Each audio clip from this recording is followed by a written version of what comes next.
Grand Theft Auto 5, a game about stealing cars, committing war crimes, racial profiling, and race wars. Coming out in 2013, GTA has been on the market for a while now, long enough that most people would think a game that released nearly a decade ago would be basically dead in 2020. But GTA has a little thing called GTAOnline, a game mode where you have to buy the game 3 more times in order to actually play it. Now most people would be turned off by this, but for whatever reason, Rockstar has made billions of dollars from microtransactions alone. And that's why I'm here. You see, recently, the Epic Game Store was giving copies of GTA 5 out for free to anyone with a PC. Being the greedy broke loser that I am, I promptly took advantage of this great deal. Now, I would be lying if I said I hadn't played GTA 5 at all before. I actually played the whole story mode when it was released in 2013, and played a decent amount of GTA Online the first year it was released. But after doing a bit of research, the game has seemed to have changed so much that I feel I can consider myself a new player. I mean, there's a whole new aspect to the game that wasn't in it when I played back in 2013. Actually working for money. Back in the golden age of the Xbox 360, I remember joining a lobby and robbing a gas station and getting like $2 billion fucking dollars for it because some alpha Chad gamer changed his IP or something. But the game is different now. I'm here to document what it's like to play as a new player who hasn't spent $1 on the game and refuses to give in to Rockstar's cleverly named microtransactions. Let's get into it. The game starts you off in a jail to customize your character. Why we're in jail? I have no clue, but instead of questioning it, I create my player. There's an interesting option to customize your character with a heritage mechanic, but I decided to completely randomize my character to see what fate would give us.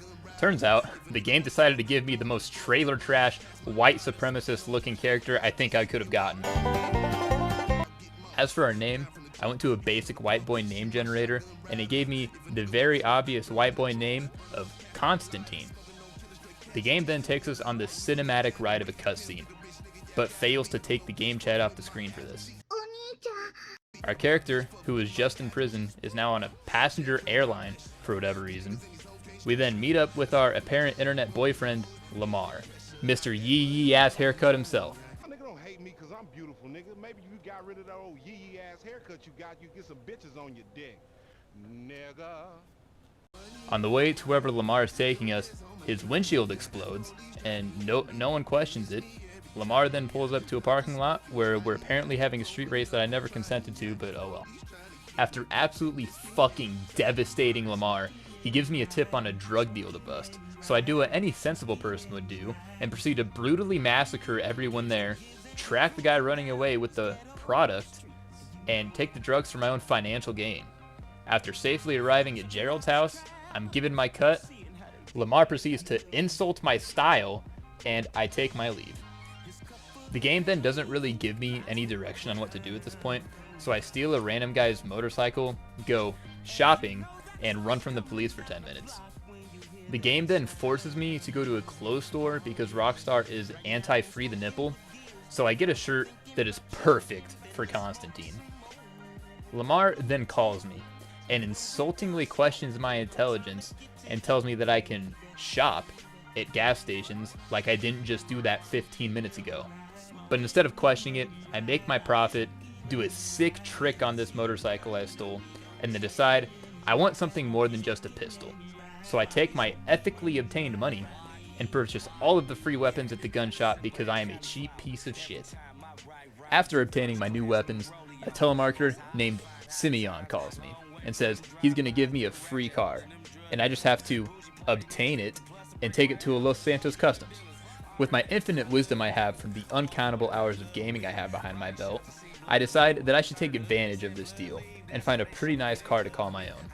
I find one, but then realize that obtaining it directly in front of the police probably was the smartest idea I've had. After losing the police once again, I stumble upon an even nicer car. While driving this to the Los Santos Customs, I realized this was a great investment of my time, as the car is pretty damn fast. But my dreams are swiftly thrown off a cliff as I pull up to Los Santos Customs, and the game promptly tells me to go fuck myself, as this car is too nice for me to own. I could have saved myself time by reading the giant notification on the top of my screen telling me this all the way there, but I didn't notice it because I am a fucking idiot. After Uno reversing the definitely not a Corvette, I grab the first car I see and decide I'll just trick the fuck out of this because Simeon said he's got the tab. I pull into LS Customs, and the game once again promptly tells me to go fuck myself, as everything is locked and the only thing I can get at my level is paint and insurance. So now I have a car, but I soon realized I'm fucking homeless. So I go online and shop for an apartment. Turns out there's a great deal going on, and I can get an apartment with a 2-car garage for completely free. So I go to purchase the property, and with what seems like a theme now, the game once again tells me to go fuck myself and informs me that I need to be level 5 in order to not be homeless. So I decide that if I can't have a place to live, and since I already have a car, I must be able to invest in an upgrade. I mean, I have $500,000 of the $1 million I was supposed to get with the deal from the Epic Game Store. Why I only have half of what I'm supposed to have, I don't know, but free money is free money. So I actually find a pretty nice looking motorcycle that is also free right now. So I go to purchase that, and once again, I am told to go fuck myself, and that being homeless locks the ability to purchase vehicles, even though I literally already own one. But whatever. I decide my next goal is to level up so I can stop sleeping in the back of my totally ethically obtained car, and accept a mission from Martin Madrazo. For playing the story mode back in 2013, I know that Martin is an infamous and feared drug lord, so I'm expecting a pretty intense mission with a drug deal involved. But instead, I'm thrown into a literal Formula fucking 1 race with depleting tire grip and everything. After promptly getting my ass kicked and losing a $1,000 bet, I am now level 5 and can finally sleep on a bed for once. This is when I realized that GTA Online is the perfect embodiment of the relationship between a retail worker and the corporate company they work for. The company will fuck over said retail worker every chance they get. As I go to purchase the free apartment, the game swiftly tells me once again to go fuck myself, and that I have to wait for a call from Simeon before I can purchase properties. So I read my text messages, and Simeon says I owe him for the car he paid for. So I pull up to Simeon's business and join a lobby for a mission. As we pull up to the cars he wants us to repo, we are swiftly executed by police and fail the mission. I queue up again and join another lobby where I'm host, and 2 other players join me. One of them tells me to set it to hard mode, and I tell him what the game has been telling me since I started. And we pass the mission due to my great leadership. You checked your email already, right? Yeah. Okay.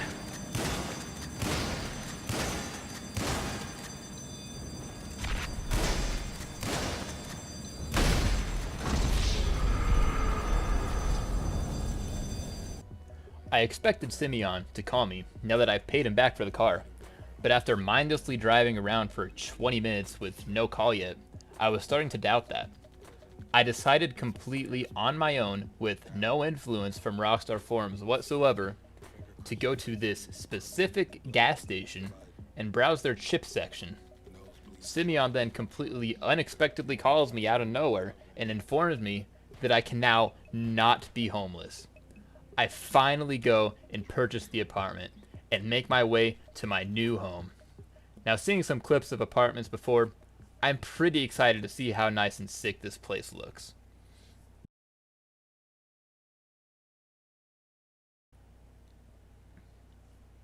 I use the facilities of my new humble abode and lie down to get some rest. God knows I'm gonna fucking need it.